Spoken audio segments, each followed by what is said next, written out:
Hello everyone, Fanta here, you're watching FANTAVISION, and today I am finally reviewing the PlayStation 5 after it's been out for a little bit over a week now, about 2 weeks actually.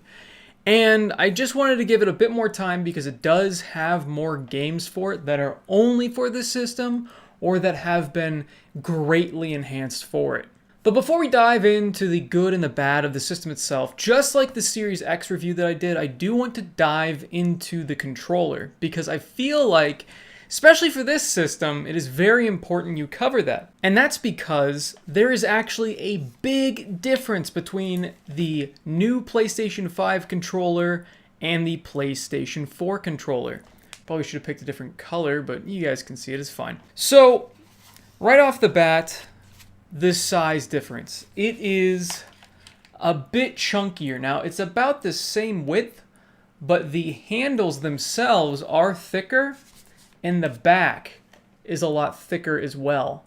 And because of that, like I said before, it feels like an Xbox One controller in your hands. It really does. Now, I like that because I love the Xbox One controller, but I do want to let you guys know that that's what it's like. If you don't like the Xbox One controller, I don't know how you're going to feel about this. It does feel a little bit different because, of course, the sticks are at the bottom instead of, diagonally like the Xbox, but it definitely does have that feel of the Xbox One controller. The light bar is no longer here. It is now just all around this little block. So it's not this huge flashlight anymore. It's a more subtle, nuanced type thing, and I think that's better, and that should also save some battery. The touchpad is in the same spot as the PlayStation 4 controller, feels just as responsive. The sticks feel just as nice, though I think I actually like the sticks again on the PlayStation 5 controller more because I had a problem with the PlayStation 4 controller, not all the time, I kind of got used to it, that they felt a little bit more slippery, like my thumbs could just slip out of it at any moment. But these, they feel like they're really holding on to your thumbs, and they're not going anywhere. You don't have to worry about any game you're playing, about your fingers slipping off, and that's great. D-pad feels about the same. All the rest of the buttons feel good. Clicking them in feels great. The triggers, I love them, okay? I love the new adaptive trigger. That's so cool, and I hope every single developer in the future takes advantage of that because the feeling of that resistance is so strange and I love it so much. I love different tactile feedback things. That's why I love the Xbox One controller when it first came out because it had that vibration all over the controller, and now PlayStation is doing the exact same thing. You're getting that tactile rumble throughout the entire controller, and they can adjust how much resistance is on this trigger. And supposedly, in Call of Duty Cold War, it actually is different for every single gun. Those little things make games so much more immersive, and I absolutely love that. That's why I loved playing racing games so much on my Xbox One, because you felt the terrain difference on the controller, and you really feel the difference on this one as well, even more so than the Xbox One controller, if I'm being honest. But we haven't seen too many games take advantage of that yet. However, when you play Astro Boy, which is one of the free games you get with your PlayStation 5, it is one of the best tech demos I've ever played, by the way. The graphics are phenomenal.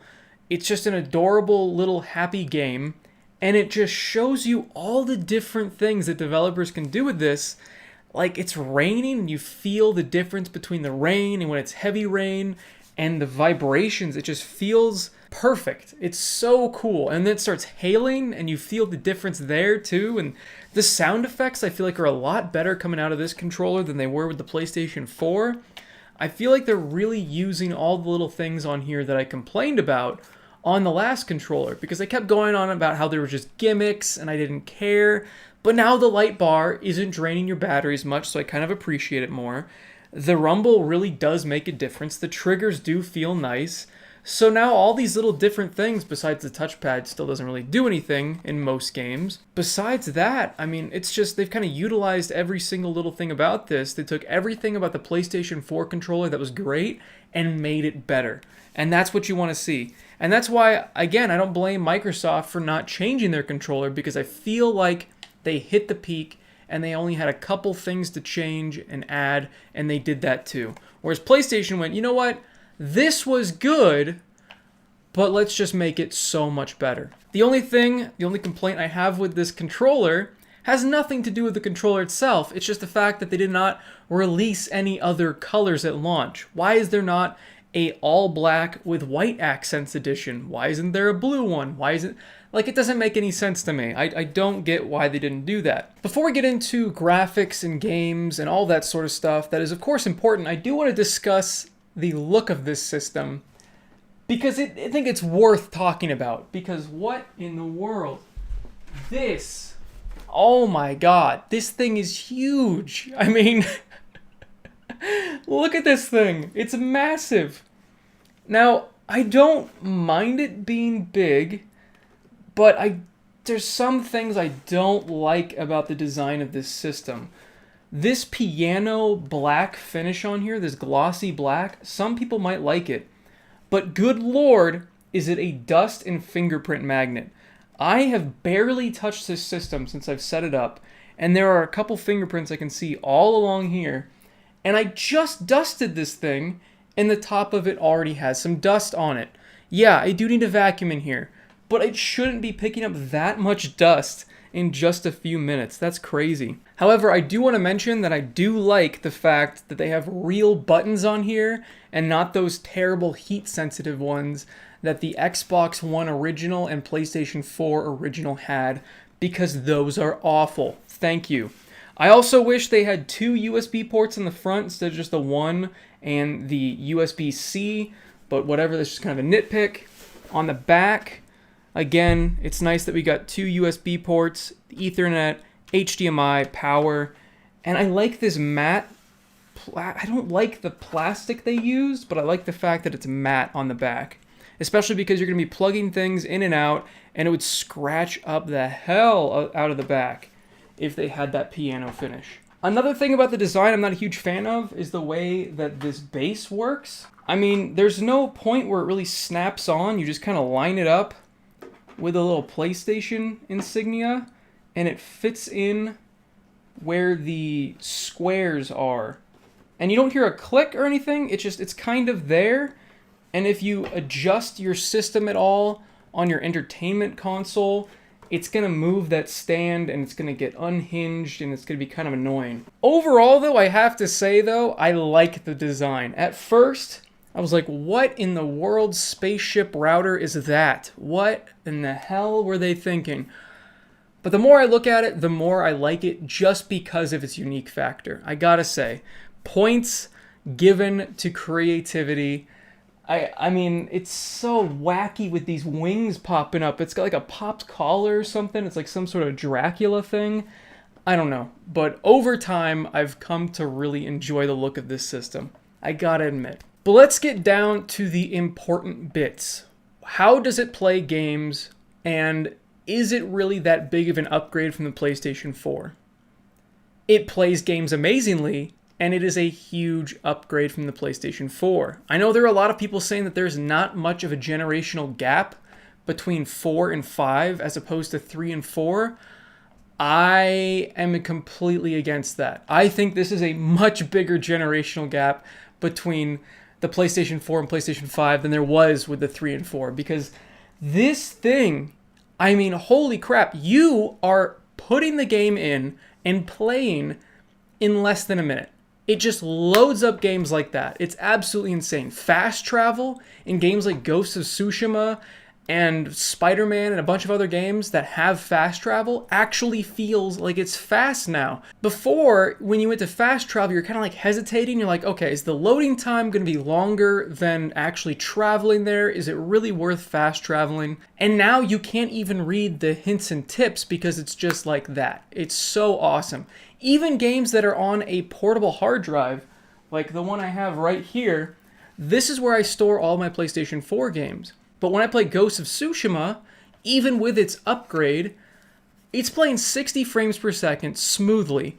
Loading times are incredibly fast, and that's playing off of a portable hard drive. When you're playing PlayStation 5 games off the solid state drive, you're loading into Demon's Souls levels and starting up Spider-Man instantaneously. It is amazing what they were able to do with loading times. And even though I will agree with a lot of people saying that the graphical fidelity between 4 and 5 isn't that huge of a leap yet, I think the fact that we're getting solid frame rates with the graphical fidelity upgrades and these loading times make it just an amazing upgrade. My original plan was to have my PlayStation 4 in my bedroom and my PlayStation 5 in my office, but after playing games on my PlayStation 5, I cannot deal with those load times anymore.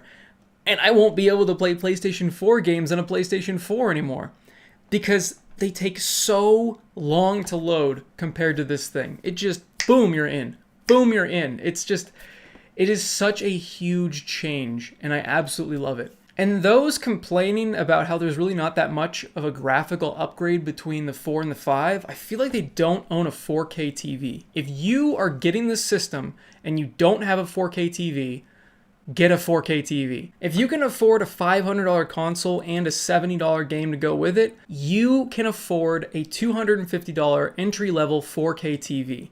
Because the difference between 1080p and 4K, you wouldn't think there'd be a lot, but oh my lord, how sharp the game becomes when you make that jump is amazing. When I stop streaming and I'm able to play my games in 4K again, or when I stop recording or whatever I'm doing, where I have to use my Elgato that does not have a 4K pass-through and I'm just playing the game in 1080p, and then I see the game that I was just playing in 4K, there is a big difference. That goes for the Series X as well. If you don't have a 4K TV for this generation of consoles, I highly recommend it. All that being said, it's still not a perfect system. It does have some growing pains because it just came out.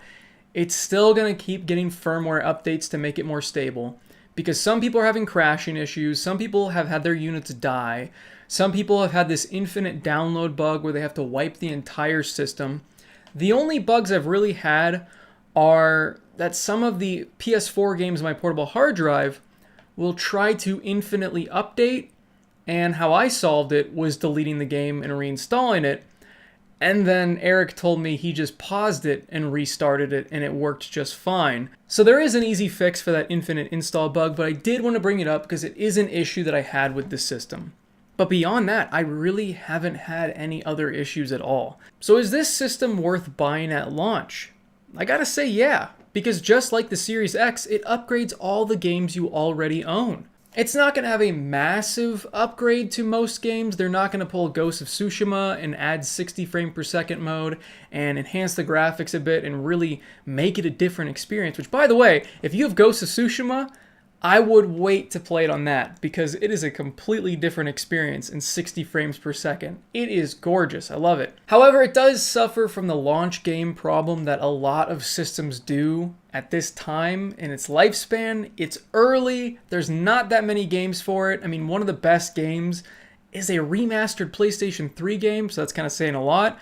It's a phenomenal game, and if you've never played it like me, it's a great way to first experience it.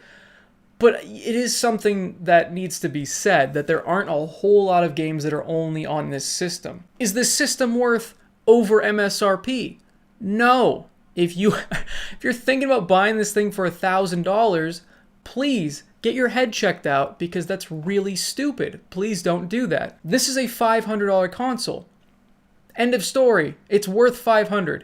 If it came out and it was $600, I'd probably be a bit more critical with it. But at that $500 price point, I think that power per dollar mark is pretty spot on, especially with that new controller. If it was $600, I'd be a lot more upset about how pathetically small the hard drive is because yeah, it is.